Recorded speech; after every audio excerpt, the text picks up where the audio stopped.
We have all heard of the legendary stories of the knight, from our cartoons to our books and to the movie screen.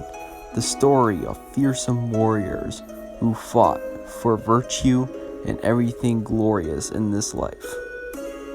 That is what The Life of a Knight by Kate Eastwood is all about.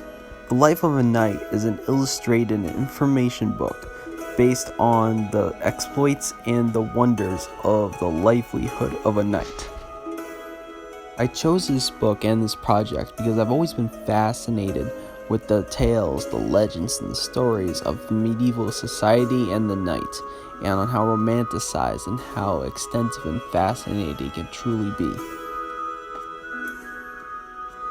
The Life of a Knight is the primary source I'm using to make this video, so every single piece of information that you hear is coming out of this book.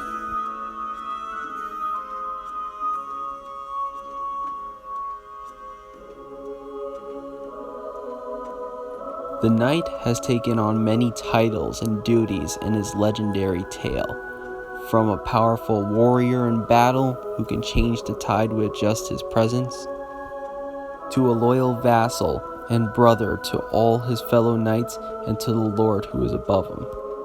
One who is of noble blood and a noble heritage, whose primary job is to fight, and absolutely dominate. Many knights, most of them actually, were very pious Christians and totally dedicated their lives to the service of their Lord and their Lord above.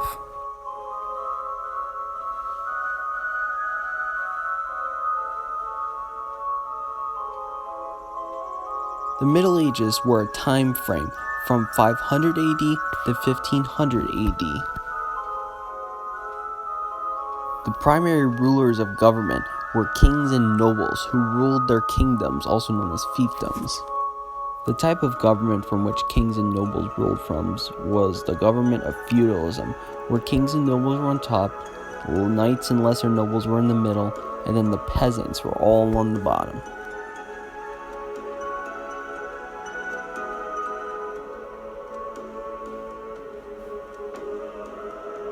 To become a knight, a man must go through 3 stages in order to achieve such a title. At the age of 7, a boy would become what is known as a page, where he would be able to run errands, recite poetry, ride a horse, and fight with a small sword. At the age of 14, he distinguishedly gained the title as a squire, where he would be the right-hand man to a knight, carrying a shield, tying up his horse, and helping a knight put on his armor. Finally, at the ages around 18 and 21, a squire shall be dubbed a knight after strict spiritual training.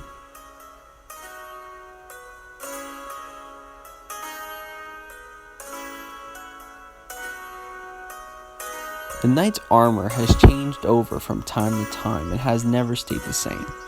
A knight's armor first just started out as just plain wool padding, also known as a gambeson. In an effort to stop swords from piercing through, the knights of the time developed chainmail. Finally, blacksmiths and knights were able to come together and produce the plate armor that we all know and recognize from a knight. The weapons of a knight have also changed over time, starting off with a small sword or a hunting and saber sword to pair with a shield. Then there was a long sword, which we all recognize on our stereotypical knight.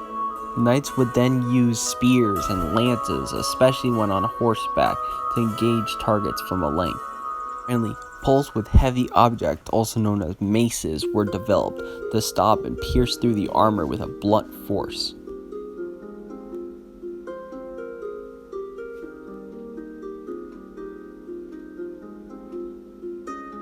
State before, the knight's primary job was to fight.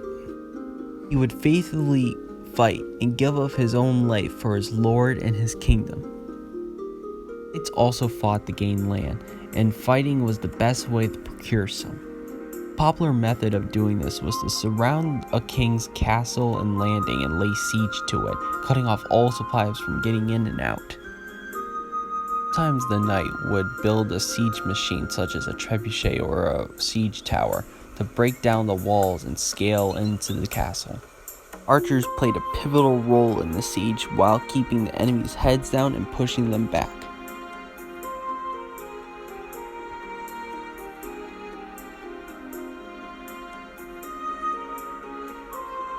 From the year 1095 to the year 1291, two of the great religions of the world fought each other.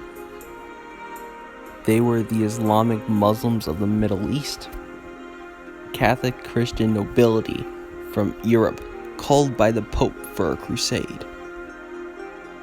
The goal of the Crusades was for the Christians to capture the Holy Land in Israel, and more specifically Jerusalem, the holiest city on earth.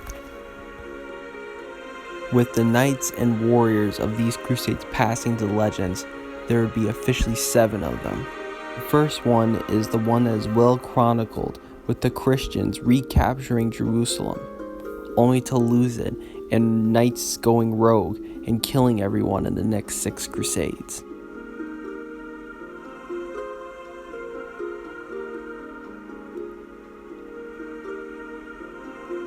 Knights came far and wide, and eventually many of them joined together to form orders. There were the Hospitallers. They were French, and they were also known as the Order of St. John, and were very charity-based, and would eventually later form St. John's Ambulance, which is still around today. And there were the Teutonic Order. They were Prussian, and fought very hard in the Holy Land, but after that was done, they started fighting non-Christians in Europe. The most famous ones were the Knights Templar. More like monks than knights, they fought very bravely in the Holy Land for many years, just to be outlawed by the King of France.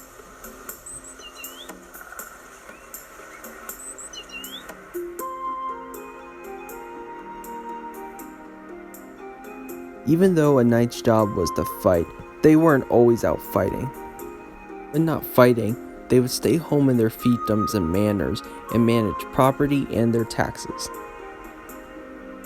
Since knights were sons of nobles, they had a lot of money to go around and spend.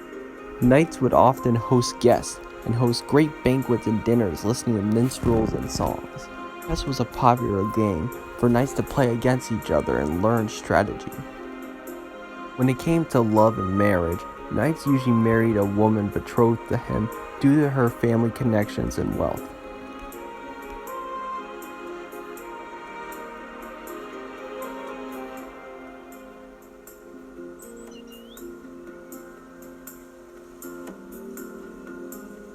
Heraldry was a very important tradition for knights, so that way many could easily recognize him, especially in the heat of battle. Very common for when two families married each other that they would combine their coat of arms and create one. Chivalry was also very, very popular back in the Middle Ages. Chivalry was basically a set of codes and rules that would keep a knight's morality in check, especially when interacting with women and other knights.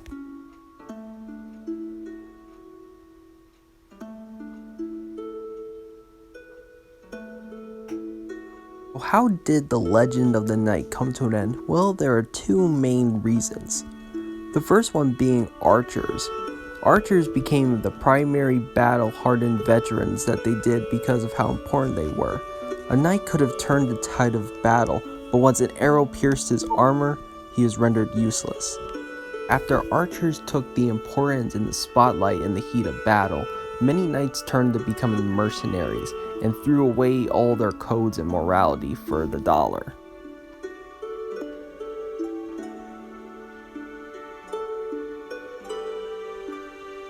As the book details, I have a personal question for every single one of you. Who is the modern knight?